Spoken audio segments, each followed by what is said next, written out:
En Israël, certains groupes refusent de reconnaître l'État tout en participant pleinement à son pouvoir. Comment est-ce possible? On parle souvent des orthodoxes comme d'un bloc.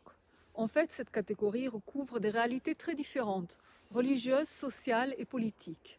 D'abord, une clarification essentielle. Tous les juifs religieux en Israël ne sont pas ultra-orthodoxes, et tous les ultra-orthodoxes ne pensent pas la même chose. On distingue notamment les religieux sionistes qui reconnaissent l'État d'Israël et y participent pleinement, les ultra-orthodoxes non sionistes qui vivent dans l'État sans en reconnaître la légitimité idéologique, et des courants ultra-orthodoxes radicalement antisionistes qui considèrent l'existence même de l'État comme une faute religieuse. Pour ces derniers, l'État d'Israël est une création humaine illégitime. Selon leur lecture religieuse, seul le Messie peut restaurer une souveraineté juive. Et pourtant, c'est là que la question devient politique.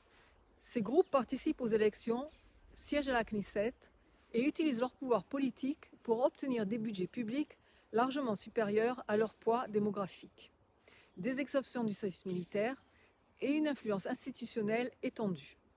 Ce paradoxe est au cœur du débat israélien actuel. Il ne s'agit pas d'une question de foi, il s'agit de structures de pouvoir, de rapport à la démocratie et de choix politiques assumés, répétés depuis des années. Il est important de le dire, le pouvoir de ces groupes ne découle pas de leur nombre, mais du fonctionnement du système politique israélien et de la dépendance chronique de gouvernements successifs à leur voix. Dans le contexte politique actuel, ce pouvoir s'est considérablement renforcé, au point que certains estiment qu'il met aujourd'hui en danger la stabilité sécuritaire et économique du pays. Dans les prochains épisodes, je parlerai du travail et de l'argent public, du refus de l'enrôlement militaire, de la condition des femmes et des enfants, et de cette question dérangeante mais nécessaire, où passe la frontière entre religion et secte.